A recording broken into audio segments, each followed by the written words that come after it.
Hi friends, Tulasiraju cookings and blogs ఎలా ఉన్నారు మీరు? నేనైతే చాలా బాగున్నాను. మీరు ఎలా ఉన్నారో కామెంట్ సెక్షన్లో కామెంట్ చేయండి.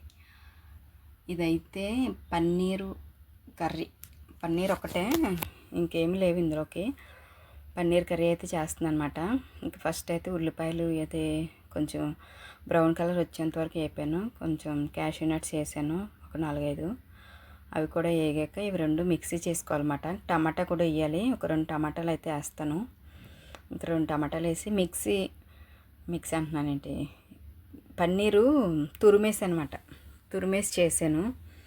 బాగుంటుంది అలాగా, ముక్కలుగా కన్నా ఇలా బాగుంటుందని చెప్పేసి ఒకసారి చేసాను. నాకు అప్పుడు పిప్పర్ని వచ్చినప్పుడు ఇంకా అలాగే చేస్తున్నాను అనమాట. ఇంకా టమాటాలు కూడా బాగా మగ్గినప్పటికీ లోపల పన్నీర్ అయితే తురుముతున్నాను. మెత్తగా అది ఉంటుంది కదా, వెజిటబుల్స్ తురుముతాం కదా, దాంతో పన్నీర్ అంతా తురిమేసి అనమాట. ఇంకా తురిమేసి ఇంక ఈ పక్కన అయితే టమాటా ఇవన్నీ మగ్గుతున్నాయి. ఇంక ఇప్పుడు ఈ ఆనియన్స్ ఇవన్నీ మిక్సీ చేసేసుకోవాలి. మిక్సీ చేసేసుకొని ఫస్ట్ ఆనియన్స్ చేసేస్తాను, ఈ లోపల టమాటాలు మగ్గుతాయి. ఇంక టమాటాలు మగ్గిపోయి టమాటాలు కూడా మిక్సీ చేసేసి సింపుల్గా వండేస్తాను. కర్రీ అయితే నాకు పెద్ద టేస్ట్ అనిపించలేదు, ఎందుకంటే జీడిపప్పు వేసి వండుతాను ఎప్పుడూని. ఉట్టిది వండిన వల్ల ఎందుకో తెలియదు, కానీ కొత్తిమీర అయితే నేను ఇలాగ ఉల్లిపాయలతో పాటు మిక్సీ చేశాను, దానివల్ల తెలియదు. నేను ఎప్పుడు ఇలా చేయలేదు, ఇదే ఫస్ట్ టైం చేయడం. ఏమో నాకు పెద్ద టేస్ట్ అనిపించలేదు. మా అబ్బాయి కూడా బాగాలేదమ్మా అన్నాడు. ఇంకా సరే అని చెప్పేసి ఇంకా ఎలా తినేసాము. ఎప్పుడు అలా ట్రై చేయలేదు. విడిగా జీడిపప్పు వేస్తాను, కానీ మిక్సీ చేస్తే కొద్దిగా పలుకులు వేస్తాను, కానీ మొత్తం జీడిపప్పు వేయను. ఎందుకంటే కలర్ కనిపించదు, రెడ్గా ఉండదు కూర. Excuse me. అయితే కూర అయితే మాత్రం కలర్ఫుల్గా ఉండదు. క్యాషూ నట్స్ మిక్సీ చేసేస్తే కారం మనం ఎంత వేసినా కూడా కలర్ వైట్గానే ఉంటుంది కర్రీ అయితే. నాకు అందువల్ల ఏంటో తెలియదు, కానీ ఏమో కూర అయితే పెద్ద టేస్ట్ అనిపించలేదు. అయిపోయింది. ఇది 3 days బ్యాక్ తీసిన వ్లాగు. నాకు వాయిస్ ఓవర్ ఇవ్వడం అవ్వలేదు. ఎడిటింగ్ అయితే చేశాను, కానీ వాయిస్ ఓవర్ ఇవ్వడం అవ్వలేదు, చాలా లేట్ అయిపోయింది. ఈరోజు మార్నింగ్ షూట్ చేద్దామంటే ఇంకా మెమరీ ఫుల్ ఉంది, ఇంకేం షూట్ చేయలేదు అన్నమాట. మొత్తం ఈ వీడియోస్ అన్నీ ఎడిటింగ్ చేసేసి పబ్లిక్లో పెట్టేసామనుకో, ఆ తర్వాత మళ్ళీ కొత్తగా ఫ్రెష్గా వీడియోస్ తీయొచ్చు అని చెప్పేసి. ఏంటంటే మా హస్బెండ్కి కొంచెం బాగాలేదు, కాలుకి కొంచెం ఇది దెబ్బ తగిలింది, దానివల్ల ఇంట్లోనే ఉంటున్నారు. నాకు ఎడిటింగ్ చేయడం, వాయిస్ ఓవర్ ఇవ్వడం అది అవ్వట్లేదు అన్నమాట.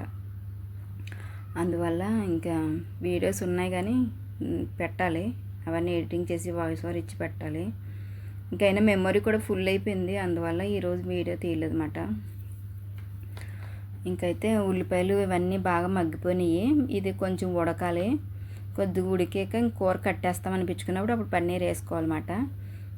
పెట్టేశాను. ఇది కొద్దిగా ఉడికాక దీంట్లో గరం మసాలా అయితే వేస్తాను. గరం మసాలా, కస్తూరి మేతి వేస్తాను. నాకు వండినప్పుడే పెద్ద లుక్ అనిపించలేదు, కానీ పన్నీర్ కర్రీ ఎలా వండినా బాగానే ఉంటుంది కదా అనిపించింది.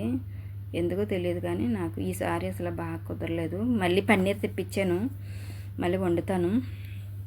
ఇందులో అయితే పన్నీర్ మసాలా, అదే నేను ఇంట్లో రెడీ చేసుకుంటాను కదా, ఆ మసాలా అయితే వేసాను. ఫస్ట్ అయితే కారము, కొత్తిమీర అది వేసాను. ఇదైతే కస్తూరి మేతి. ఇంక ఇది కొంచెం బాగా ఉడికాక దగ్గరికి ఇంకా తర్వాత అయితే పన్నీర్ అయితే వేయాలి. అంతే సింపుల్గా పన్నీర్ కర్రీ అయితే ఇలా చేసేసాను అనమాట. నా అబ్బాయి అయితే చెప్తున్నాడు, నీకు పన్నీర్ కర్రీ వండడం రావట్లేదు అని చెప్తున్నాడు తినేసి. అదే బాగాలేదు, టేస్ట్ బాగాలేదని చెప్పేసి. టేస్ట్ అంటే ఏమో తెలియదు, ఎందుకో తేడా వచ్చిందో తెలీదు. ఒకవేళ పన్నీర్ ఒకవేళ ఏమన్నా అయ్యిందా, కొద్దిగా ఎక్కువ రోజులు అయ్యిందో మరి ఎందుకో తెలియదు, కానీ టేస్ట్ అయితే మాత్రం అంతగా లేదు, ఓకేగా ఉంది అంతే. ఇంకైతే కూర అయితే దగ్గరికి అయిపోయింది. ఇంక ఈ పన్నీర్ అయితే మొత్తం ఇందులో వేసేసి అనమాట. వేసేసి కొంచెం అటు ఇటు కలిపేసి కొంతసేపు ఉడకబెట్టి, పన్నీర్ వేసాక ఇంకెక్కువసేపు ఉడికించకూడదు, ఆల్రెడీ కూర అంతా దగ్గరికి అయిపోయింది కాబట్టి. ఇంకా పన్నీర్ వేసేసాక ఇంకా దాంట్లోకి సరిపడినంత పైన కొత్తిమీర అయితే వేసేసాను. వేసేసి కొంచెంసేపు ఉంచితే కూర అయితే అయిపోతుంది అన్నమాట. కస్తూరి మేతి వేసాను కదా, కొత్తిమీర వేయకపోయినా పర్వాలేదు, కానీ ఉన్నది ఇంట్లో, ఇంకా అందుకని కొత్తిమీర అయితే వేసాను అనమాట. ఇంక ఇదైతే పన్నీర్ కర్రీ అయిపోయింది. నైట్ ఇది డిన్నర్లో ఒకమాట. ఇంకా మా హస్బెండ్ అయితే ఏం తిన్నారు, పొరాటా ఏదో తిన్నారు. మధ్యాహ్నం పాలకూర ఫ్రై చేశాను, అది వేసుకుని తినేసారన్నమాట. ఇంక ఇదైతే నైట్ డిన్నర్లోకి మాకు ఉంటే మార్నింగ్ టిఫిన్లో తింటారు మా హస్బెండ్.